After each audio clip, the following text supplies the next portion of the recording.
My sickness-induced trance takes me to the only mall in Pennsylvania on this trip, North Hanover Mall, a lost, neutered Crown American that creaks and groans with each passing year. Okay, slidey door doesn't work.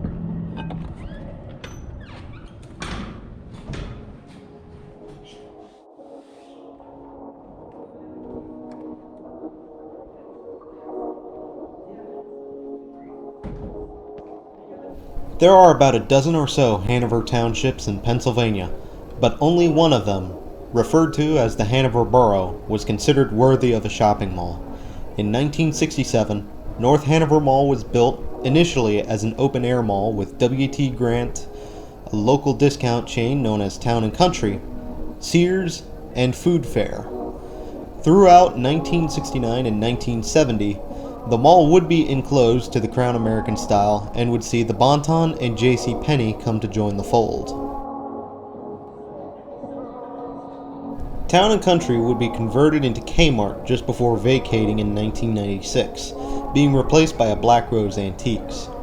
Black Rose Antiques would relocate to an outparcel, and this would make way to begin demolition of the building around 2007. Today, a Dick's Sporting Goods takes the place of that Kmart. Bon-Ton, meanwhile, would move away in 2006, and would also be demolished to make way for Boscov's. Boscov's, however, never opened and walk away from North Hanover Mall. J.C. Penney, however, would eye the space with interest and would relocate into the Boscov's building come 2012. Meanwhile, Burlington Coat Factory would quietly move into the J.C. Penney's old pad. Around 2014, Pennsylvania Real Estate Investment Trust, whom had acquired the Crown American portfolio, had announced that they sold the mall away to Namdar, as the mall was not living up to the standards that Preet wanted.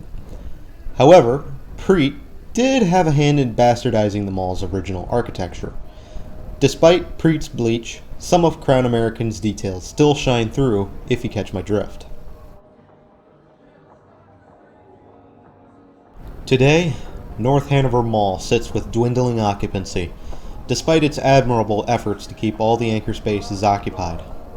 North Hanover's biggest challenge would be to fill the Sears space, which had been seared by Fast Eddie back in January of 2018, with the Auto Center lasting several months after the initial closure. Will Namdar be able to get the mall back onto its feet? We'll just have to wait and see.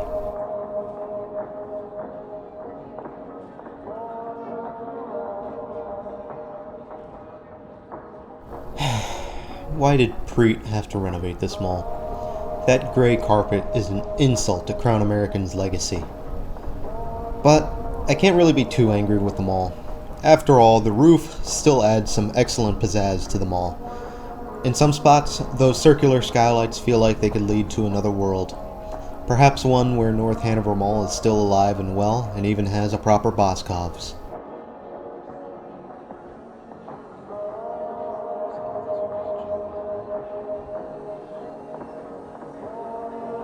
It was difficult to initially appreciate Crown American's flair in this mall because of my illness. But, as I've said before, the show must go on. This mall is kind of like me that day in this regard. Not doing very well, in need of some work, but despite everything, it still continues on, because there's work to be done. In North Hanover's case, merch to move, spaces to lease, floors to clean, you name it.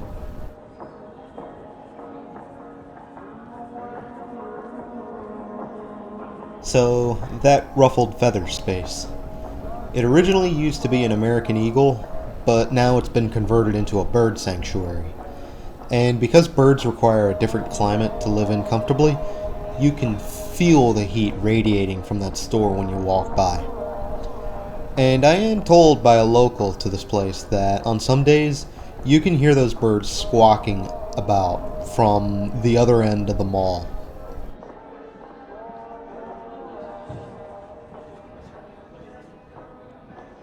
The local for this mall that I mentioned earlier goes by the name of the Neon Explorer. In fact, I'm pretty sure she lives really close to this mall. If there is something I didn't cover in this mall, I am fairly certain she would be able to tell you all about it.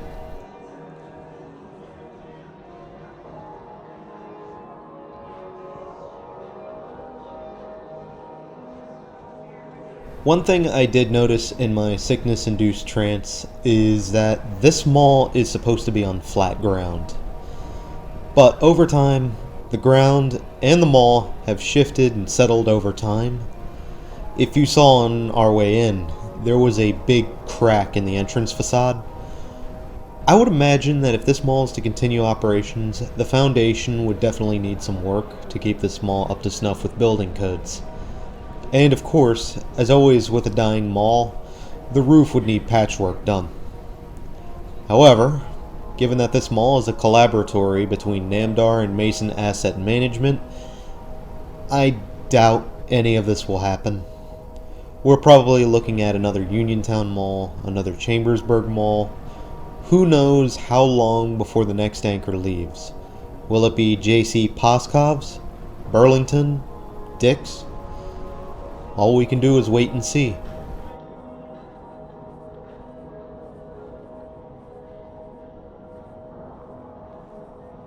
That empty Sears. It is a sign of what's to come for this mall.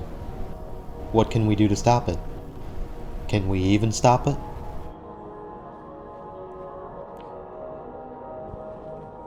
J.C. Poskov is more of a joke.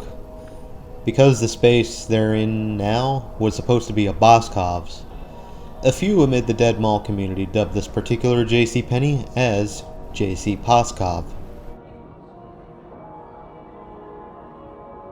Anyway, we're now winding down here. I do hope you enjoyed this tour of North Hanover Mall with me. Next up on the chopping block is the Westminster Town Mall, where I do manage to meet up with a few people before the sickness forces me to bail on them. But again, the show must go on. Do like and share the video, and do subscribe for more, because after Westminster, I still have more malls to hit. Many, many more actually. And if you want to discuss North Hanover Mall's situation, then you can come join us on the Dead Malls Discord, where there are so many creators to speak with. Me, Sal, Ace, Faded Commerce, The Neon Explorer, NecoArc, DeadMalls.com's Jack, The Caldor Rainbow, Raw and Real Retail. I could do an entire video of who you could potentially talk to on the Discord server. You know what? Come on over and see who else is present. Until next time, this is Doomie Grunt wishing you and the North Hanover Mall farewell and good luck.